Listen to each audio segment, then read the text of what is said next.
For anyone who grew up in the 80s and 90s, Storm Shadow is unforgettable. White suit, twin swords, Cobra's deadliest ninja. In the cartoon, he was the villain, Snake Eyes' eternal enemy. But the animated series told us the basics. Because buried inside the pages of a Marvel comic from the 1980s, there's a story that changes everything. This is not the origin of a villain. This is the origin of a spy. The story doesn't start with a white suit. It starts in the mud. Vietnam, a long-range recon patrol that officially never happened. One of them was a Japanese-American kid from Fresno nobody could pronounce. Everyone called him Tommy. When the enemy appeared, Tommy dropped the soldier with his bow before anyone fired. And when Snake Eyes went down under fire and Stalker gave the order to leave him, Tommy sprinted back through the crossfire, put Snake Eyes on his back, and fought his way to the helicopter. Safe in the air, Stalker noticed a tattoo on Tommy's wrist, a hexagram. He called records. Tommy's unpronounceable last name translated directly into English as two words: Storm Shadow. After Vietnam, Tommy brought Snake Eyes home to Japan, to the family compound. What happened inside those walls would set off a chain of events that wouldn't unravel for 60 more issues. It started with a secret the Hard Master took to his grave.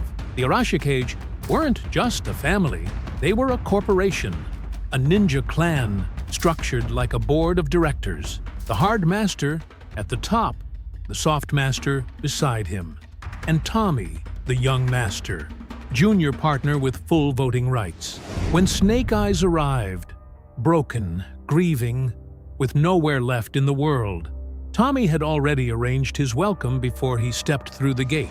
For 2 years, Snake Eyes trained in ninjutsu and was extraordinary. So extraordinary that the Hard Master began to prefer him over his own nephew.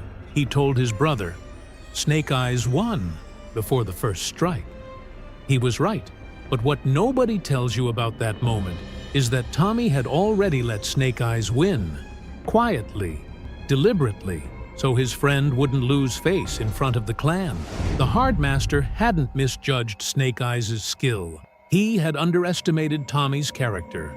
Snake Eyes earned the clan's mark on his wrist. His technique surpassed Tommy's in sword and blade. Only in the bow was Tommy still master, because he possessed what the clan called the ear that sees. A sense of hearing so precise that living creatures behind solid walls became tangible targets. But the only way to hone that power was through killing, and Snake Eyes found that abhorrent. It built a quiet, irreversible distance between two men who had once been brothers. Until that evening, the Hard Master was teaching Snake Eyes the blind sword, identifying targets by sound alone. He stepped behind a screen, a heartbeat, a footstep. Familiar? Then an arrow came through that wall. The Hard Master fell. Tommy's arrow, retrieved from practice, fired with a precision only he possessed. The evidence was devastating. The clan dissolved. Tommy fled into the night, but with his dying breath, the Hard Master said something nobody understood. My nephew is not to blame. He must live with a lie to find the truth. Why would a dying man protect the person everyone believed was his murderer? Because the Hard Master had been imitating Snake Eyes behind that screen, his breathing, his footstep, his heartbeat, the cloak of the chameleon. The arrow was never meant for him, and Storm Shadow was not the one who fired. On the surface, a traitor who had destroyed his own clan. On the inside, a soldier who had just been handed his final mission. Tommy was exiled from the only family he had ever known for a crime he didn't commit. And the man who committed it? Still inside Cobra, still untouched. So what would you do? And that's when Tommy made the decision that would cost him everything and save everything that mattered. His name, from that day forward, would be Storm Shadow. He joined Cobra, not out of loyalty, not out of ideology. He walked into the most dangerous organization on Earth to answer one question: who hired the assassin that shattered the Arashikage? He climbed the ranks, made himself indispensable, and waited. Because the killer had to simulate the ear that sees through technology, had to change his appearance to pass as a ninja, had to be connected enough with Cobra to have a helicopter waiting. There was only one name that fit every condition: Zartan. When Storm Shadow finally confronted Snake Eyes on the roof of a New York subway train, both battered, a tunnel sign reading "No Clearance." Rushing toward them, Tommy said the words he had been carrying for years. "I've no grudge against you, Snake Eyes. I loved you like my brother, but I won't let you stop me. I've spent years inside Cobra to find my uncle's killer. And after that day, perhaps you and I can be the brothers we always should have been." Snake Eyes could have let Tommy die in that tunnel. He didn't. We're even now. All debts are clear. Two former brothers. One of them carried a lie for years. The other carried the silence. Why did Snake Eyes never press him on it? What do you say to someone who chose you over everything and still lost everything because of it? But there was one problem. Zartan had never confessed to anyone. Issue 84, March 1989. On Cobra Island, Zartan is captured, and he talks. Shortly after Vietnam, Cobra commander approached him in a dive bar in Daytona Beach. The target was Snake Eyes, a ranger training with a ninja clan in Japan. Zartan said he didn't work for hire. The man smiled. "There's nothing more challenging than this assignment."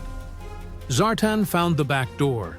He tracked down Professor Onihashi, the Arashikage armorer, and waited at his doorstep for 6 months. Kneeling in the cold, the professor finally spoke. "You are a liar, but that is the challenge I shall take on, to make a keen and honest sword of you." They went up the mountain to a secret forge.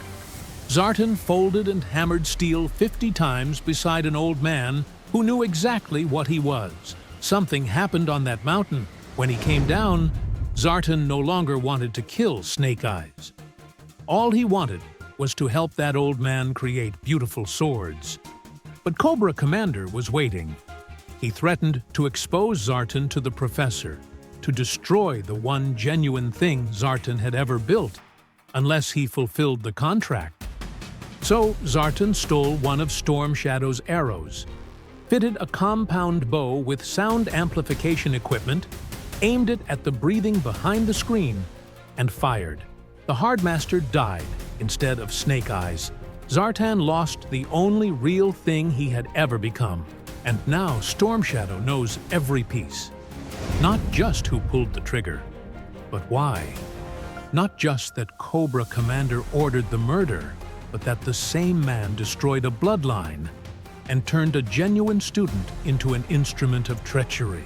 The Hardmaster's last words finally make sense. Tommy had to believe he was guilty. He had to carry that lie into Cobra. Only from inside could he find the answer. His uncle didn't abandon him. He sent him on a mission. Larry Hama didn't write a story about a villain in a white suit. He wrote about a man who let the world believe the worst about him because the truth required silence. The cartoon gave you Storm Shadow the enemy. The comics gave you Tommy Arashikage, a soldier, a nephew, a brother, a man who sacrificed everything for loyalty to a master who saw him clearly enough to give him one final mission, disguised as shame.